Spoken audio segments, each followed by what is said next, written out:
ことを信じて感謝いたします。 아멘. 예. 오늘은 하나님의 뜻이라는 제목으로 말씀을 드리게 今日 되었습니다. は神の御心っていうタイトルでメッセージをいたします。 예, 지지난주 2주일 전에 영생의 길이라는 제목으로 말씀을 드렸습니다. 2週間ほど前に永遠の命の道っていうタイトルでメッセージをしたんですけれども、 우리는 아무 잘한 것도 없이 하나님의 전폭적인 은혜로 값없이 영생을 선물로 받았다고 말씀드렸습니다. 私たちは何も努力しないで神様から無償で永遠の命をプレゼントとして受け取ったという話を申し上げました。 영생은 값없이 거저받는 선물입니다. 永遠の命というものは神様から無償で与えられる神様からの恵みです。 그러니까 영생의 길은 오직 예수님을 믿는 것 그거 하나밖에 없다고 말씀드렸습니다. その永遠の命を持つことができるのはただ一つ、イエス・キリストの皆を信じることです。 우리는 값없이 거저받았지만 하나님 쪽에서는 우리한테 영생을 주시려고 하나님의 아들을 십자가에서 죽게 하셨습니다. 私たちはただでその永遠の命という恵みを受けたんですけれども、神様側からしたら神様は一人子であるイエス・キリストを十字架で死なせるというとっても大きな、犠牲をして私たちにこの、永遠の命という素晴らしい恵みを与えてくださったのです。 우리는 거저받았지만 하나님은 값비싼 대가를 치르셨습니다. 하나님의 아들을 십자가에서 죽게 하셨습니다. 私たちはただでもらった恵みなんですけれども、神様は一人子イエス・キリストを十字架で死なせる大きな犠牲をしてくださったのです。 그래서 우리는 구원받은 우리는 하나님을 기쁘시하는 삶을 살아야 됩니다. だからこそ私たち救われた者は神様に喜ばれる人生を生きることが必要です。 하나님을 잘 섬겨야 됩니다. 神様に使えることが大事なんですけれども、 우리는 구원받기 위해서가 아니라 이미 받은 구원에 대해서 감사해서 하나님의 뜻대로 살아야 됩니다. それは神様から救われるためにするのではなくて、ただで受けたその永遠の命の恵みに報うために私たちは神様に喜ばれる道を選んで歩むということです。 그래서 오늘 말씀의 제목이 하나님의 뜻입니다. だから今日の御言葉のタイトルは神の御心というタイトルなんですけれども、 오늘 짧은 말씀 속에 하나님이 우리를 향하신 뜻을 분명히 밝혀 주셨습니다. 今日メッセージの御言葉は短いんですけれども、この短い御言葉の中に神様は確かに私たちに必要なとっても大切な言葉を語っておられます。 한번 죄송합니다. 한번 다 같이 그 성경 구절을 오늘 성경 구절을 읽으면 좋겠습니다. 皆さんと一緒に今日の、聖書の箇所を朗読したいと思います。第一テサロニケ5章16節から18節。第一テサロニケ5章16節から18節まで。よろしいですか？じゃあ3、はい。いつも喜んでいなさい。絶えず祈りなさい。すべてのことについて感謝しなさい。これがキリストイエスにあって神があなた方に望んでおられることです。アメン。 아멘. 성경 하나님의 뜻을 다 찾아오려면 성경 전체를 봐야 되죠. 神様の御心を知るためには本当は聖書全体を読まなければなりません。 그러나 오늘 우리를 향하신 하나님의 뜻을 간단하게 세 마디로 세 말씀으로 말씀해 주고 계십니다. しかし今日のこの御言葉を見れば神様は3つのポイントで簡単に私たちにどうすればいいのかを教えてくださっています。 첫 번째가 뭐죠? 最初は何でしたか？はい。항상 기뻐하라. はい、いつも喜んでいなさい。 항상 기뻐하라. いつも喜ぶことですね。 우리 하나님께서 우리를 구원하시라고 얼마나 대가를 치르셨습니까? 큰 대가를 치르셨죠. 神様は大きな規制を払って私たちを救ってくださったんですが、 하나님의 얼마나 무한한 사랑입니까? そして限りない愛で私たちを与えてくださいました。 그런데 구원받은 우리들이 조금도 기뻐하지 아니하고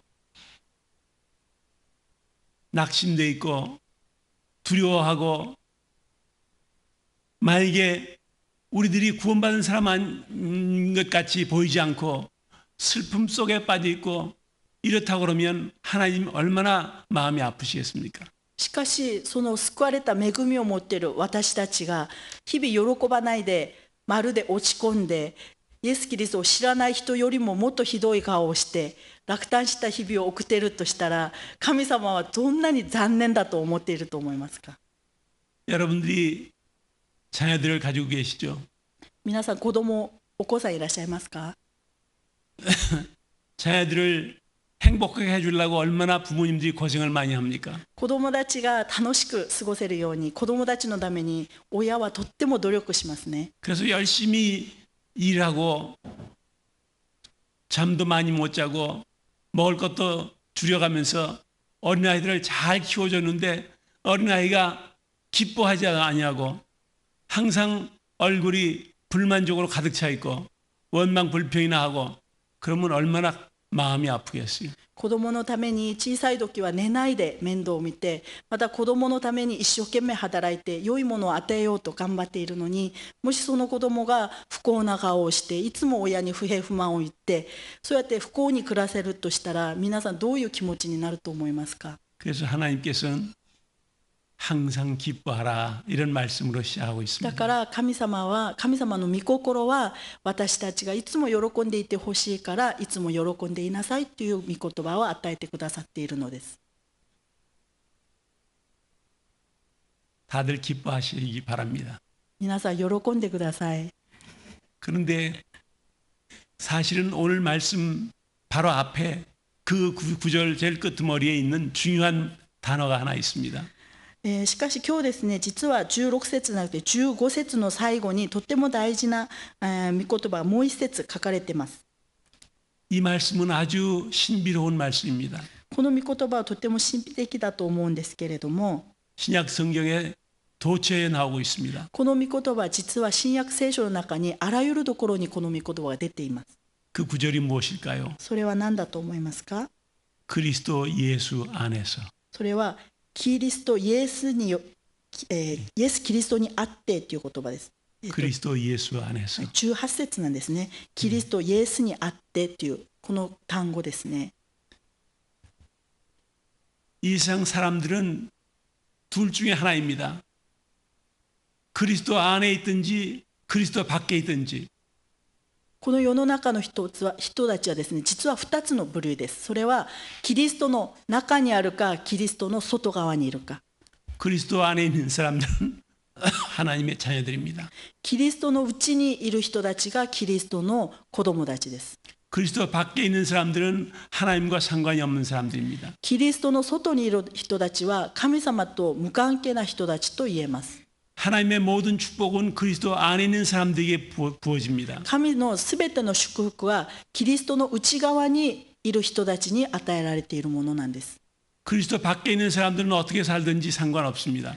ある意味でキリストの外側にいる人たちに対してはこの祝福はまだ届かないんです。 물론 그들도 예수님 믿고 구원받기는 원하시지만, 그러나 우리들한테 갖고 계신 하나님의 뜻, 그런 것은 그리스도 밖에 있는 사람하고는 상관이 없는 것입니다. もちろん神様はすべての人々が救われることを願っておられます。しかし神様のこの祝福の御言葉は神様の外側にいる人ではなくてキリストの内側にいる人たちにまず与えられた祝福であります。 구원 못 받은 사람은 하나님의 뜻을 알려고 하지도 않습니다. 救われた人々の中にはキリストのことを知ろうともしない人たちもたくさんいます。 여러분들은 다 그리스도 안에 있으시기를 바랍니다. 皆さんはキリストの内にいつも住んでほしいと思っています。 혹시 여러분들 가운데 나는 그리스도 안에 있는지 밖에 있는지 모르겠다, 그런 분이 계시다고 하면 여러분들은 그리스도 안으로 들어오시기 바랍니다. もし今この中に私はイエス・キリストのうちにいるのか外側にいるのかよくわからないなっていう迷っている方、よくわからないと思う方がいらっしゃるなら、ぜひイエス・キリストのうちに来てください。 예수 그리스도를 믿음으로 우리는 그리스도 안으로 들어오게 됩니다. その方法としてはイエス・キリストを信じることによって私たちはイエス・キリストの内側に入ることができます。 예수 그리스도 안에 들어오게 되면 하나님과 아버지 아들의 관계로 하나님의 한없는 사랑을 받고 살게 됩니다. イエス・キリストの中に入るということは、神様を我が父、アバ父よっていうふうにお父さんとして呼ぶこともできるし、イエス・キリストによって祝福を受けることもできる立場になります。 우리 모두가 다 예수 그리스도 안에 있게 되기를 주님의 이름으로 축원합니다. ここにいるすべての方々がイエス・キリストの内側に住むことができることを祝福してお祈りします。 예, 우리 어린아이들도 다 예수님 안으로 들어오도록 해야 됩니다. 今ここにいる子どもたちの中にまだイエス・キリストのことを信じて救い主として信じてない子どもがいるのなら、ぜひその子どもたちもイエス・キリストの内側に入ることができることを今祝福してお祈りします。 어린아이 교육이 중요하지만 제일 중요한 것이 어린아이들이 예수님을 알게 하는 것입니다. 子どもたちにはたくさんのいろんな教育が必要なんですけれども、その中で一番大事なのはやはりイエス・キリストを正しく知るということです。 그래야 하나님의 한없는 축복을 받습니다. そうすればその子どものこれからの人生は神様の祝福の中で導かれるのです。 영원한 생명을 얻게 됩니다. そして永遠の命が与えられるのです。 이 교회에 들어오는 어린아이들이 전부 다 예수님을 믿도록 여러분들이 인도하셔야 됩니다. この教会に入ってくるすべての子どもたちがイエス・キリストを信じる子どもになるように、皆さんがどうぞご指導してあげてください。 어린아이들 위해서 기도해 주셔야 됩니다. そして子どもたちのために祈ってください。 어린아이들 축복해 사랑해 주셔야 そして 됩니다. 子どもたちを愛して祝福してあげてください。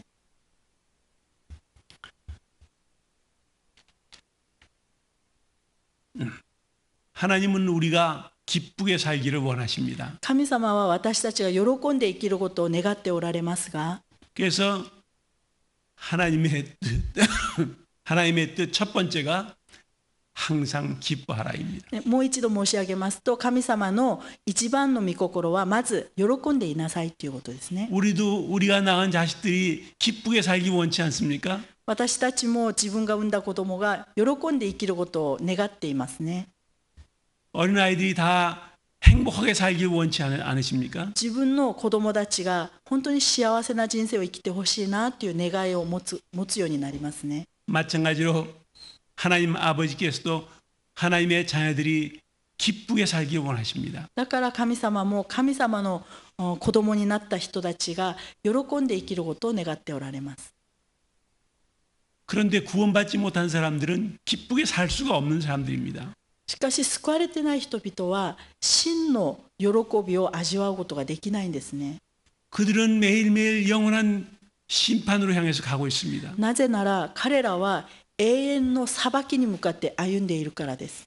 영원한 죽음을 향해서 가고 있습니다. 永遠の死に向かって歩んでいるからです。 그들에게는 영원한 소망이 없습니다. 彼らにとっては永遠の希望っていうのはないわけです。 그러나 예수 그리스도를 믿는 우리들에게는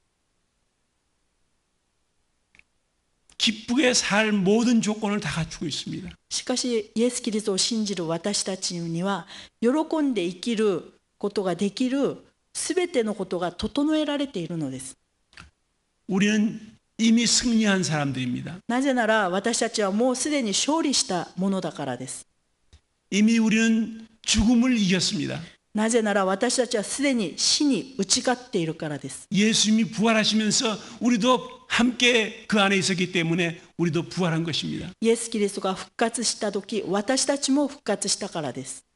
예수님이 가지고 계신 생명을 우리도 갖게 되었습니다. イエス・キリストが持っている命を私たちも持っているからです。 우리는 죄도 이겼고 사탄도 이겼고 우리는 승리한 사람들입니다. 私たちは罪とサタンに打ち勝った勝利者であるからです。 승리한 사람들이 얼굴에 웃음이 하나도 없고 낙심돼 있고 기가 죽어 있고 그렇게 산다 그러면 그것이 말이 되겠습니까? 勝利した人たちの顔が喜びがなくて落ち込んだ失望した顔をして生きるっていうのはどんなに悲しいことでしょう。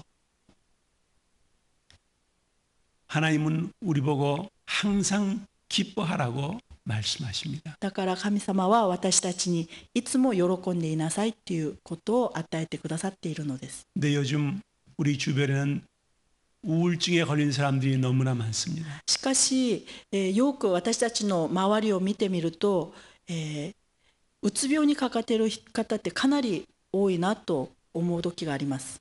수많은 사람들이 우울증하고 싸우다가 지쳐서 쓰러지고 자살해버리고 맙니다. そしてたくさんの方々がこのうつ病に負けてしまって、本当に自殺をしてしまったり悲しい人生を生きる方もたくさんおられます。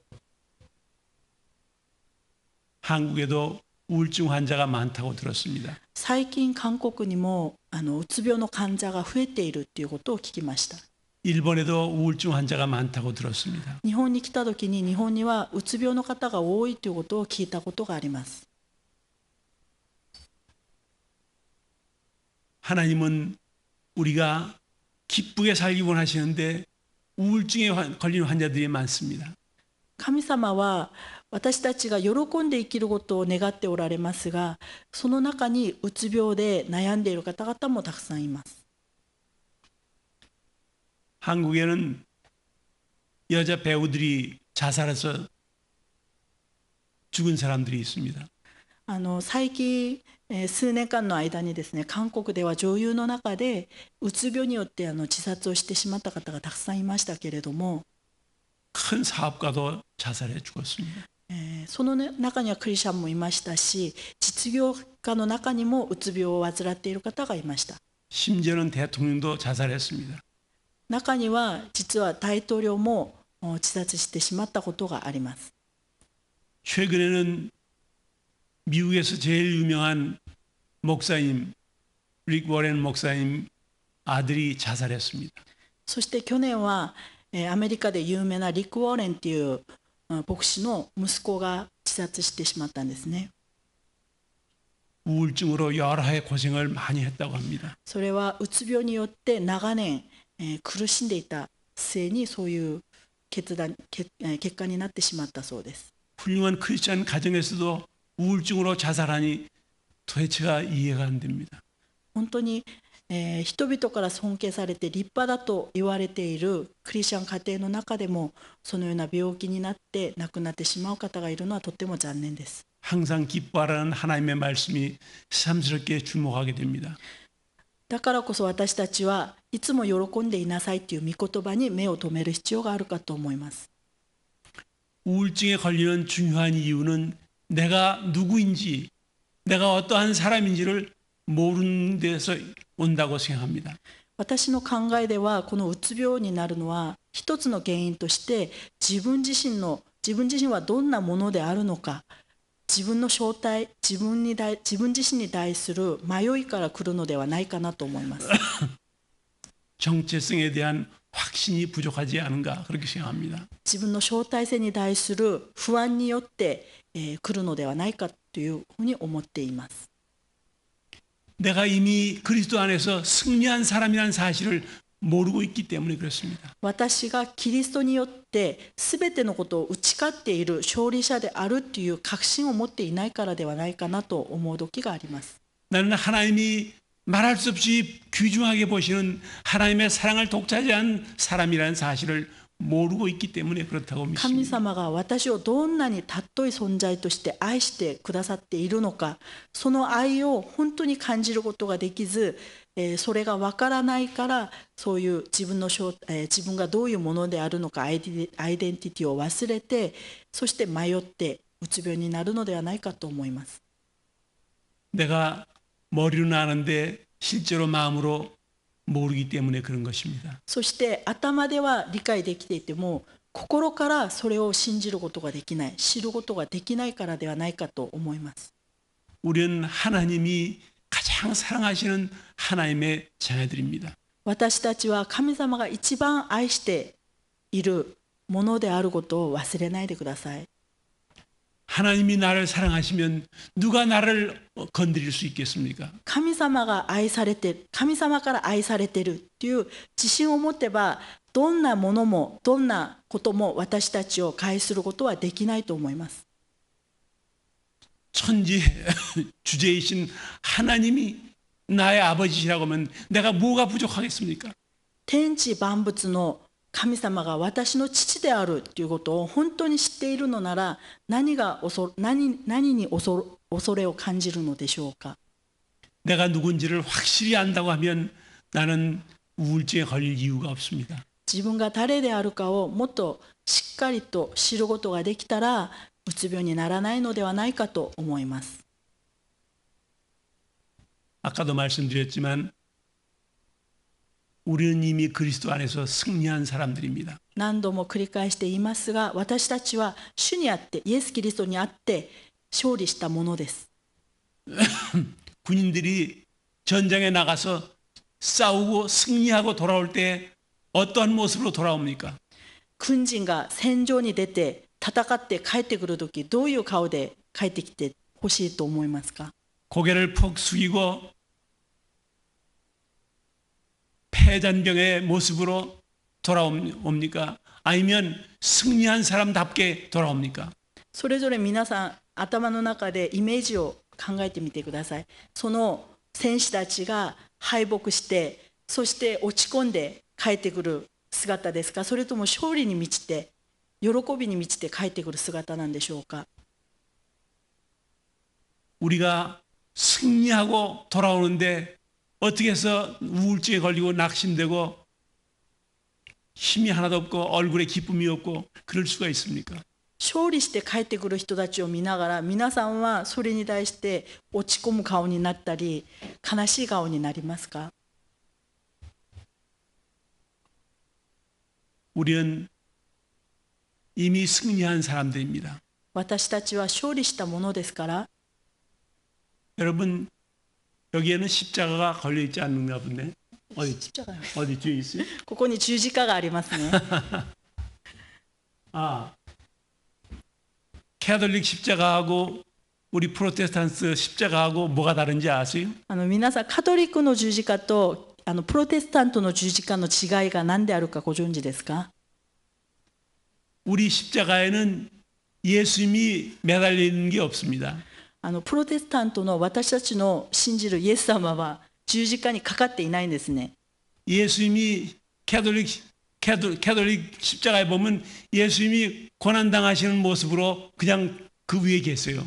カトリックの十字架には、苦しんでいるイエス・キリストがいまだに十字架にかかっています。 그러나 우리 주님은 이기시고 부활하셔서 하늘 보좌에 올라가 앉아 계십니다. しかしイエス・キリストはすでにその苦しみから打ち勝って復活して今天に昇っておられるのです。 그래서 우리는 빈 십자가를 가지고 있어요. だから私たちの十字架にはイエス・キリストがかかっていないんですけれども、 캐톨릭에서는 아직도 힘쓰고 애쓰고 수고해야 천국 가는 거예요.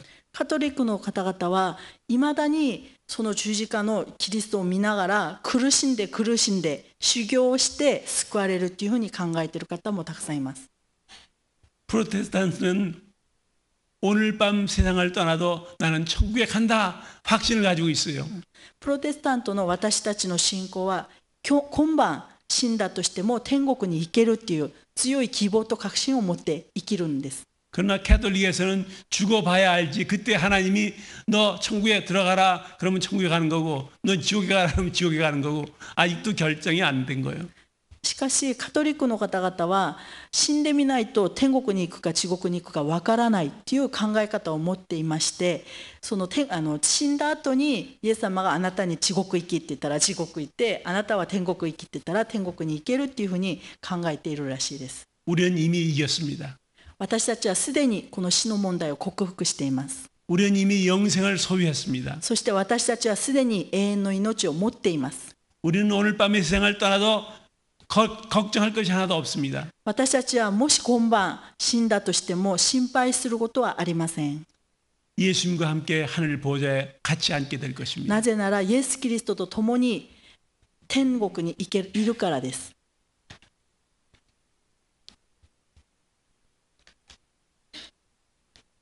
만약에 우울증 환자들 중에서 고침받기를 원하는 사람들이 있다고 하면 그들이 먼저 예수 그리스도를 믿어야 됩니다.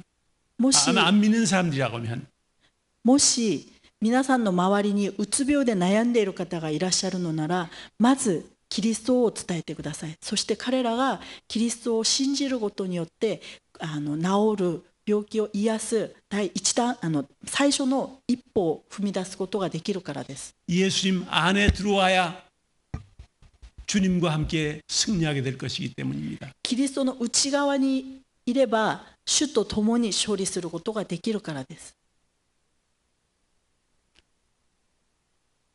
두 번째 아버지의 뜻.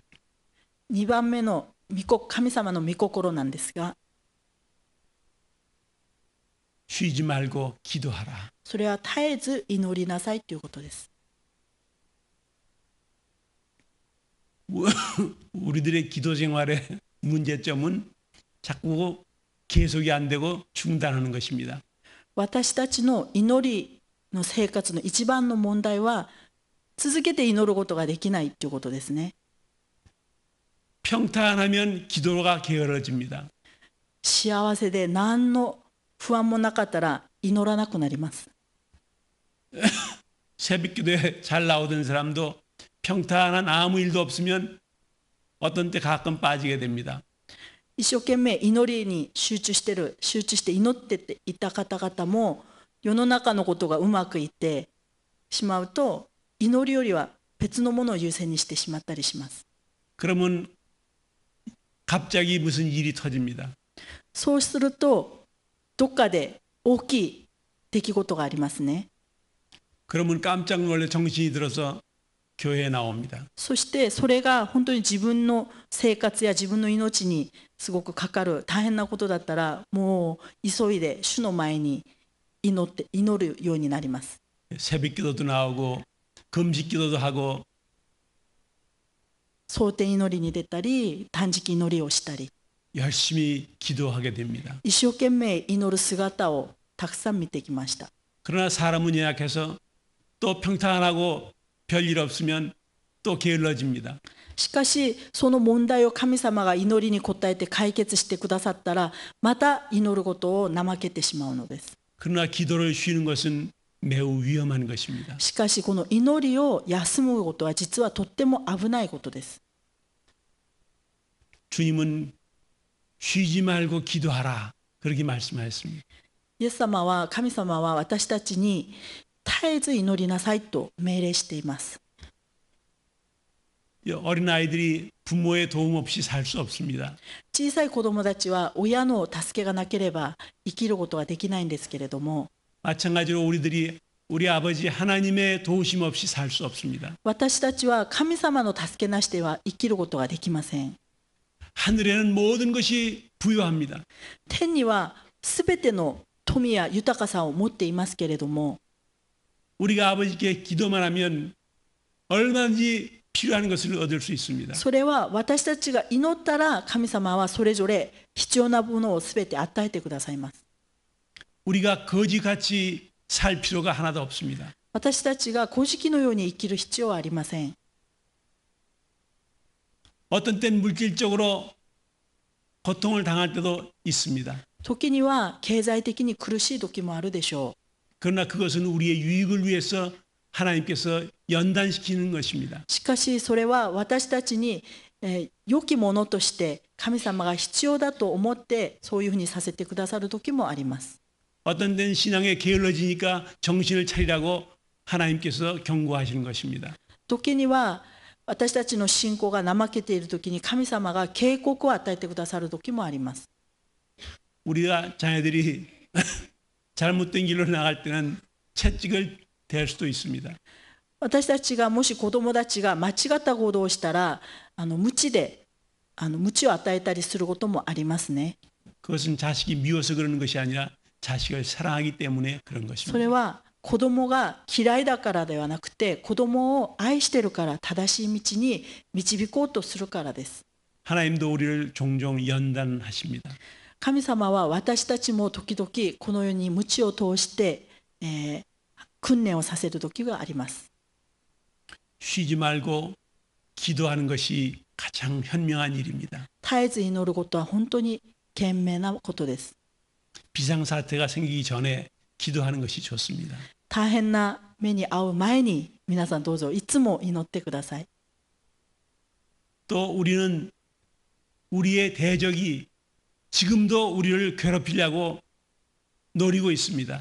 そして実は私たちの周りには私たちの敵たちが私たちを神様から引き離そうと狙っているんです。 원수 마귀를 예수님이 이겨주셨지만 그러나 원수 마귀는 우리를 계속 공격을 합니다. サタンや悪者たちをイエス・キリストは復活によって勝利しましたけれども、今許された時代なのでまだこの世で私たちを誘惑したり私たちに害を与えています。 마귀의 공격이 우리로 하여금 정신을 차리게 만듭니다. そしてその悪者たちの攻撃があるんですけれども、それは神様が許してそれを私たちに益になるような方向に導いてくれたりもします。 영적으로 성장하게 만듭니다. そしてそういうことがあると私たちは霊的に成長することがあります。 기도하게 만듭니다. そしてそれによって私たちが祈ることができます。 그래서 우리는 하나님의 도우심을 기도로 요청해야 됩니다. そして私たちは神様に祈ることによって神様の助けを受けることができます。 아마 여러분들은 출애굽기 17장에 나오는 이스라엘과 아말렉의 싸움을 읽어보셨을 것입니다. 皆さんは出エジプト記の17章に出てくるイスラエルとアマレクの部族の人たちの戦いのことを聞いたことがあると思いますが、 이스라엘과 아말렉이 싸움이 시작되었습니다. イスラエルの民とアマレクっていう部族が戦いました。 그런데 모세는 여호수아 보고 너는 군인들을 데리고 나가서 싸워라. 그렇게 명합니다. その時モーセはヨシュアに、人たちを連れていて外で戦いなさいって言うんですね。 그리고 여호수아는 산으로 올라갑니다. そして、モーセは山に登っていきます。 그 유명한 지팡이를 짚고 そしてそのモーセに与えられた杖を持って山に登るんですが、 모세가 손을 들면 이스라엘이 이깁니다. モーセがこう杖を高く掲げるとイスラエルが勝ったんですね。 팔이 아파서 손을 내리면 아말렉이 이깁니다.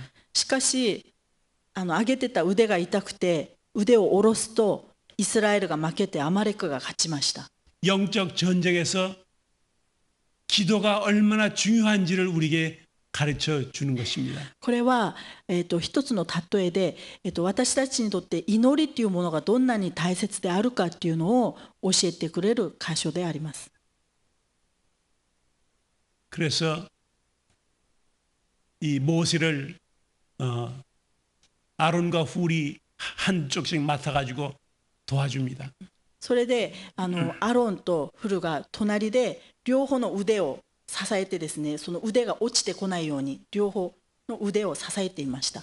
큰 돌을 굴려다가 밑에 앉게 합니다. そして大きい岩を転がしてきてその上にモーセを座らせます。 그래서 모세의 손이 하루 종일 내려가지 않습니다. そしてモーセの手が一日中降りてこないように支えていったんです。 아말렉이 다 망하고 이스라엘이 승리하게 하게 되었습니다. で最後までの戦いはイスラエルがずっと勝ち続けたのでアマレクは滅ぼされてしまいました。 우리는 무엇이 필요하든지 하나님께 기도할 수 있습니다. 私たちはどんなものが必要か分かりませんが、それに対して神様に祈ることができます。 우리는 영적인 공격을 받을 때 기도할 수 있습니다. 私たちは霊的に攻撃を受けるときにまず祈ることができます。 무슨 문제가 있든지 무엇이 필요하든지 우리는 다 기도할 수 있습니다. どんな問題があっても何が必要であってもまず祈ることができます。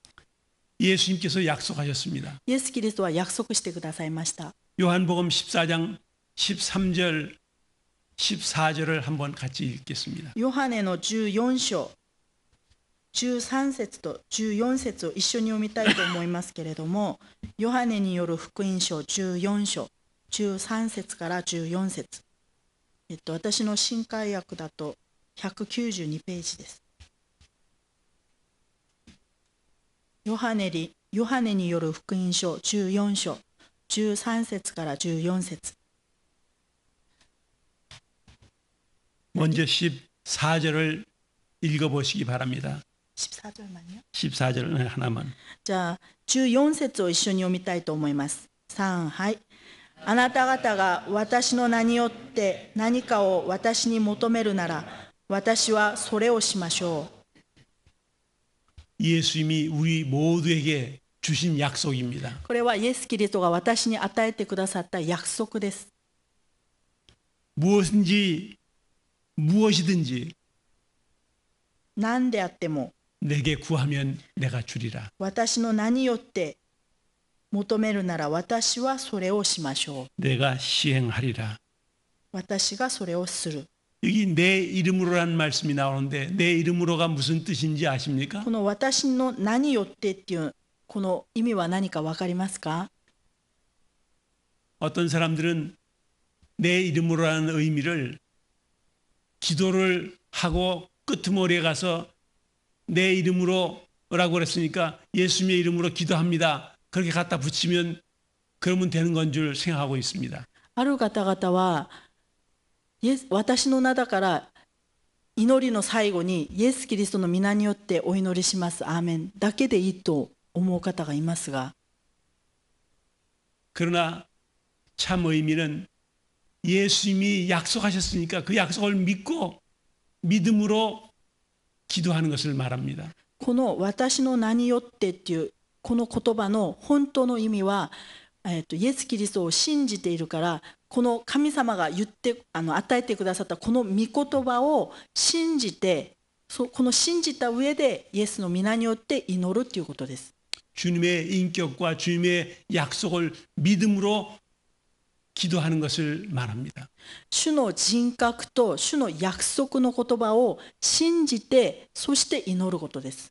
약속을 믿지 않고 그냥 예수님의 이름으로 기도합니다. 말만 붙이면 그건 아무 소용이 없습니다. イエス様の約束を信じないで、ただイエス・キリストの皆によってお祈りしますと祈るだけで与えられると勘違いしないようにしてください。 예수님의 약속을 믿고 예수님의 이름으로 기도합니다. 이렇게 아멘 그렇게 기도해야 됩니다. 皆さんが祈るときにまず聖書を読んで、そしてその約束を信じて、そしてイエス・キリストの皆によってお祈りしてください。 예수님은 온갖 능력을 다 가지고 계십니다. イエス様はすべての力を持っていますけれども、 그런데 예수님이 못하시는 것이 한 가지 있습니다. イエス・キリストのできないことが一つだけありますね。 그것이 뭔지 아십니까? それ皆さんご存知ですか？ 예수님은 거짓말을 못하십니다. イエス・キリストは嘘をつくことはできません。 예수님이 약속하신 것을 나는 그런 약속 안 했다 이렇게 거짓말 못하십니다. イエス様がこのように約束して言葉に対して私はそんな約束をした覚えがないという嘘は決してつくことがありません。 예수님은 약속한 걸 반드시 지키십니다. イエス様は約束してくださった言葉を必ず守ってくださいます。 예수님이 장차 만민을 심판하실 것입니다. イエス様はやがてすべての人々を裁く日が来ます。 만민을 심판하실 분이 거짓말을 할 수 있겠습니까? そのすべての人々を裁く方が嘘をつくことはできません。 예수님의 약속은 항상 틀림없는 보증수표입니다. イエス・キリストのこの約束の御言葉は私たちの保証になるとっても大切な約束です。 13절 13節を一緒に読みたいと思います。ヨハネによる福音書14章の13節です。3、はい。 13 아까 14 읽었나? ええ 오케이. じゃあ13節です。3、はい。また私はあなた方、私の名によって求めるものは何でもそれをしましょう。父が子によって栄光をお受けになるためです。 예수님이 왜 기도 응답을 하시겠다고 약속하십니까? どうして私の名によって祈ったらそれをしましょうという約束をしたのでしょうか。 왜 무엇을 구하든지 시행하겠다고 약속하십니까? どうして、あなたたちが私の名によって求めることすべてをするという約束をしてくださったのでしょうか。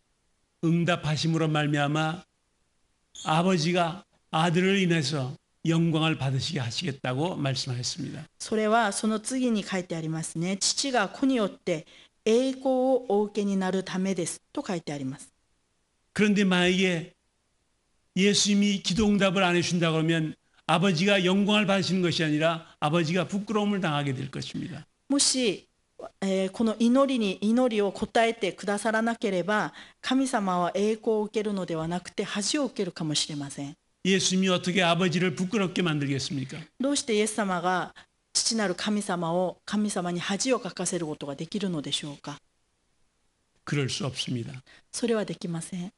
예수님은 틀림없이 약속을 지키시고 응답해 줄 것입니다. だからイエス様はご自分が言った言葉に対して必ず約束を守り神様に栄光をお捧げになるのです。 그래서 아버지가 영광을 받으시게 하실 것입니다. そしてそのすべての栄光は神様に帰するのです。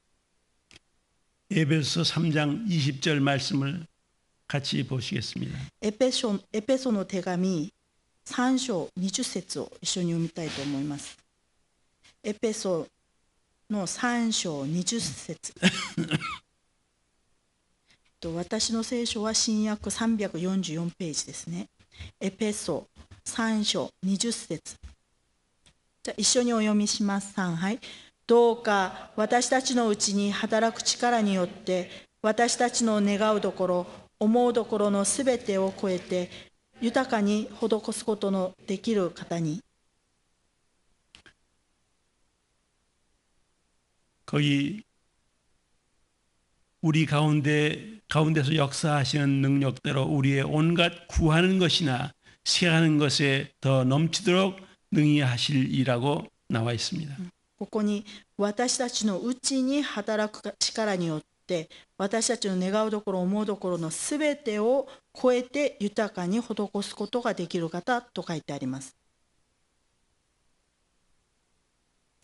온갖 구하는 것이나 세하는 것에 더 넘치도록 능히 하시는 하나님. 私たちの願いや思うところのすべてを超えて与えてくださる神様です。 우리 주님은 능력이 무한하셔서 우리가 구하는 것을 무엇이든지 온갖 모든 종류의 구하는 것, 또 심지어는 우리가 세하는 것, 그것에 더 넘치도록 능히 하시는 하나님이시라고 말씀하고 있습니다. 全知全能なる神様ですから私たちが必要とするもの私たちが心で思っているもの願っているものすべてをご存知でそれに超えるようなものを私たちに与えてくださる神様であります。 하나님은 우리가 구하기도 전에 머릿속에 생각만 하고 있어도 벌써 응답하실 때가 있어요.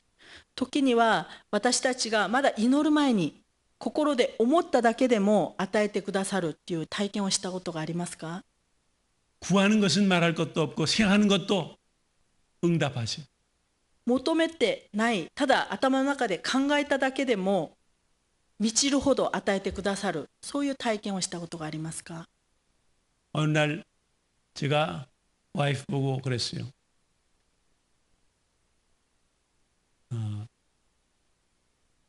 뭔가 넘치도록 주시는 하나님. 아니 냉면이 먹고 싶다 그랬어요. ある日私は妻にこういうふうに言いました。ああ今日は冷麺が食べたいなって言ったんですね。 그랬더니 어떤 사람이 전화를 했어요. で 냉면 먹으러 가자고. しばらくしたらある人から電話が来ました。牧師先生冷麺食べに行きませんかと。 하나님은 사소한 것, 작은 것도 응답하십니다. 神様は本当に生活の中で小さいもの、細かいものに対しても答えてくださる方です。 제가 쓰고 다니는 검정 모자 있죠. 私の大好きな帽子、皆さんご存知ですか？いつもかぶってる帽子です。 지난 가을에 여기 왔을 때 하루는 바람이 얼마나 세게 불든지 이게 날아가 버렸어요. 大好きな帽子なんですけれども、以前にも申し上げたことあるんですが、去年の秋にこの大好きな帽子が風で飛んでいっちゃったんですね。 제가 터키에서 사가지고 와서 아주 귀하게 여기는 건데 이게 날아가는데 어디로 가는지 아무리 찾아도 찾을 수가 없어요. この帽子は実はトルコに行った時に買ってきたもので、もう私の大事なものなんですけれども、これが飛んでいてどこにあるか見つからなかったんですね。 그런데 이거 이렇게 사소한 것도 가지고 기도를 하나 내가 생각하면서 그래도 기도해보자. 그러고서 기도를 했어요. で、いやこれを神様に見つけてくださいって祈っていいんだろうかと思いながらも、神様見つけてくださいっていう祈りを知ってみました。 아무리 찾아도 눈에 보이지 않던 것이 순식간에 눈에 딱 들어오는 거예요. 나무가 이렇게 있는데 나무 위에 가서 탁 올라가 앉아 있어요.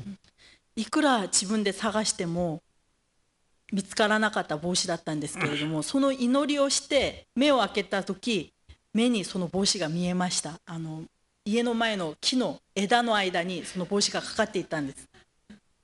저는 하나님께 감사 기도를 드렸어요. その時私は神様に感謝の祈りを捧げました。 기도를 응답해 주신 하나님 감사합니다. 祈りに応えてくださった神様、ありがとうございます。 작은 것인데도 하나님은 응답해 주셔서 감사합니다. 私のこのような小さな祈りにも神様答えてくださってありがとうございますと感謝の祈りを捧げました。 하나님은 큰 일도 응답하시고 사소한 일도 응답하시고 하나님은 자녀들의 기도를 응답하시는 것을 기뻐하십니다. 神様はもちろん大きなことにも祈ってくださり、このような生活の中においての細かい小さいことに対しての祈りもしっかりと答えてくださる神様です。 그래서 우리가 항상 하나님 앞에 감사하게 만드시는 하나님이십니다. そしてその生活の中に小さな祈りを答えてくださることによって、私たちが常に神様に感謝の祈りを捧げることを喜んでくださる神様です。 세 번째로 주님이 말씀하신 것이 범사에 감사하라. そして3番目今日神様の御心のまず最後の3番目は、すべてのことに対して感謝しなさいという言葉です。 세 가지 하나님의 뜻을 한번 다시 같이 큰 소리로 말해보죠. じゃあ1番目から神様の御心を3つって言いましたが、1番目から皆さん一緒に言ってみてください。じゃあまず1番目。 항상 잊지 말고 기도하라. 범사에 감사하라. 優秀だなと思ったらここに여기 다 써 있어서 사람들이素晴らしいですね。여기 다 써 있는 거 보고優秀だなと思いました。 저는 이번에 이 설교 말씀 준비하다가 다니엘을 발견하게 됐는데, 다니엘은 바로 이 세 가지를 다 지키고 있는 사람이었어요. 私は今回このメッセージを準備しながらダニエルのことを深く黙想しましたけれども、ダニエルがどうしてこんなに神様に祝福されて用いられたのかを見てみたら、この3つのことをしっかりと守っている人でした。 다니엘 6장 10절. ダニエル書の6章10節、私が持っている聖書では旧約1339ページですね。1339ページ。ダニエルは、聖書の3分の2ぐらいいったところにあります。ダニエル書6章10節、一緒にお読みしたいと思います。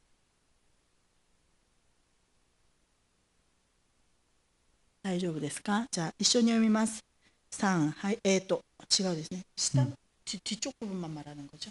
전체 다 읽어요? 6장 다. 10절. 다. じゃあ10節を一緒にお読みします。3、はい。ダニエルはその文章の署名が書かれたことを知って自分の家に帰った。彼の屋上の部屋の窓はエルサレムに向かって開いていた。彼はいつものように日に3度ひざまずき、彼の神の前に祈り感謝していた。다니엘은 하나님을 참 잘 믿는 사람이었습니다.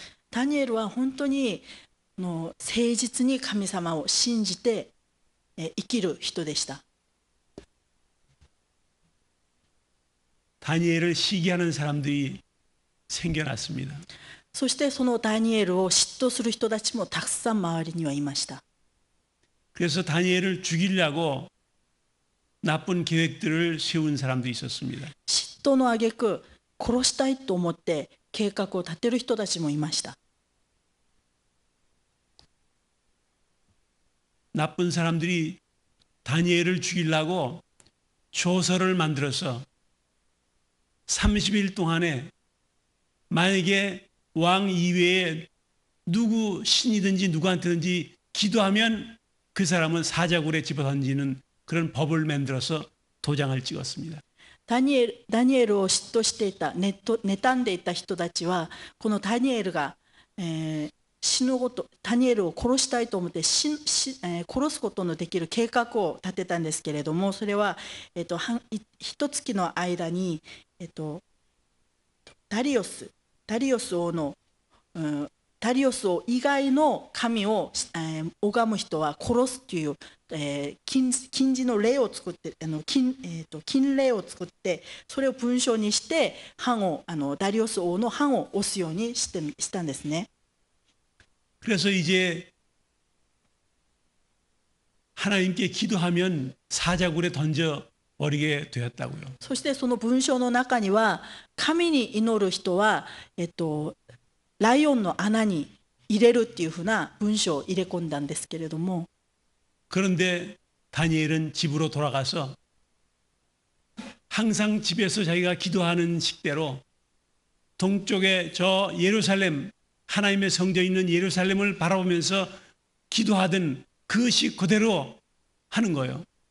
それを聞いたダニエルはまず家に帰りまして、いつものように東の方にあるエルサレムに向かっていつもの通り祈りを捧げたんです。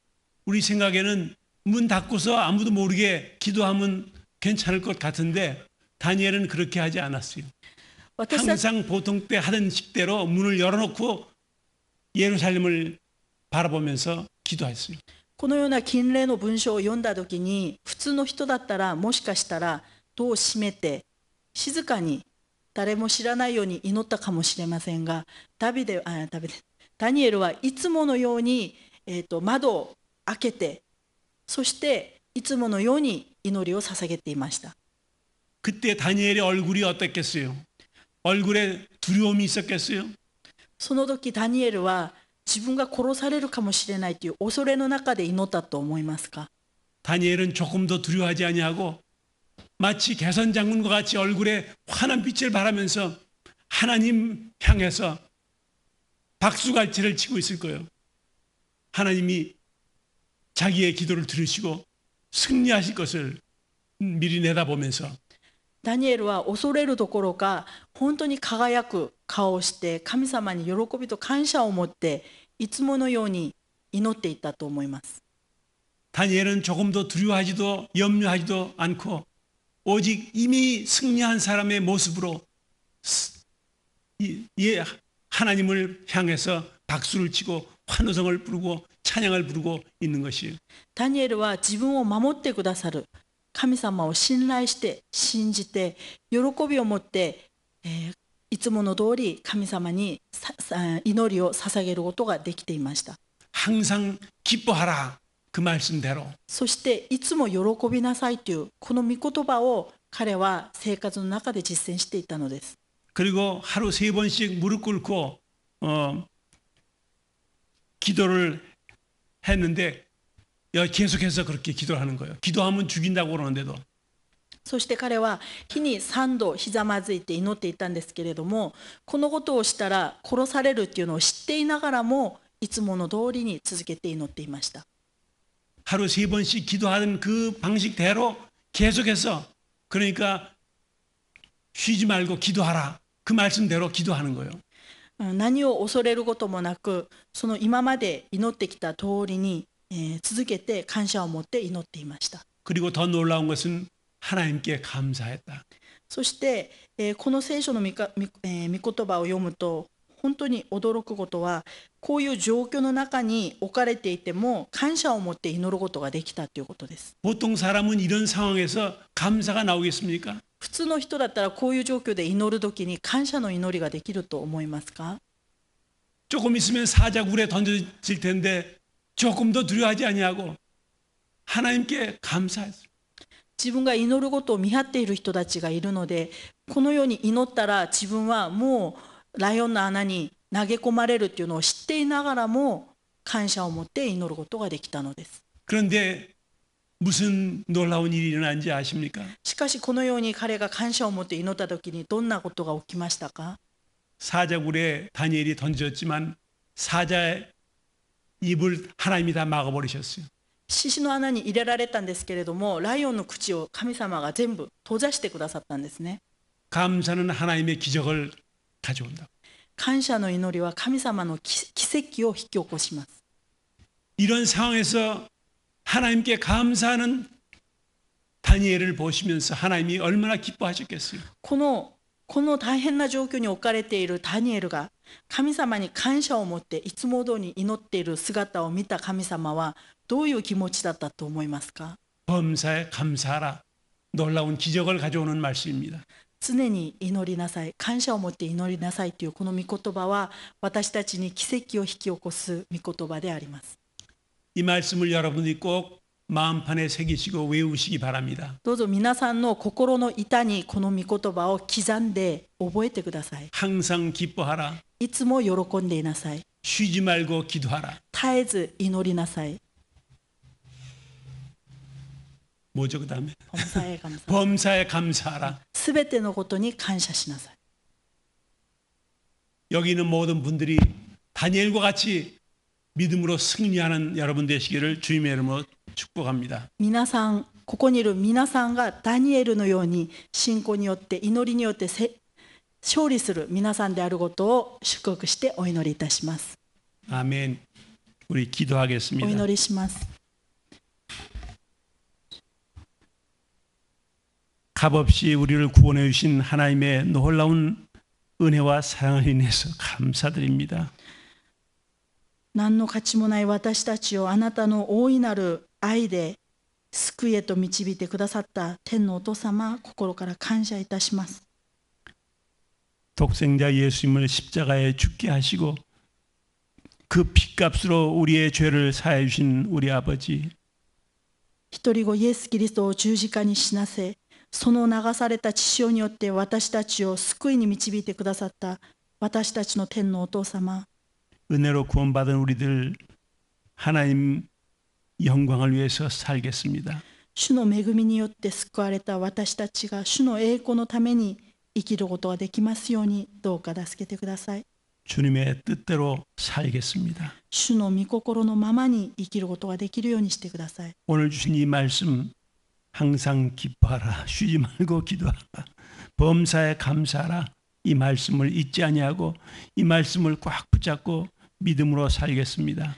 今日主が与えてくださった常に祈りなさい、いつも喜んでいなさい、絶えず祈りなさい、すべてのことに感謝しなさいというこの3つの言葉をしっかりと握りしめて生きることができますように、どうか助けてください。 다니엘처럼 우리도 승리하게 해 주시옵소서. ダニエルのように勝利した人生を生きることができるようにしてください。 하나님 아버지께 영광이 되게 해 주시옵소서. そしてすべてのことにおいて主に栄光を捧げることができますようにしてください。 예수 그리스도의 이름으로 기도드리옵나이다. イエス・キリストの皆を通してお祈りいたします。 아멘. 할렐루야.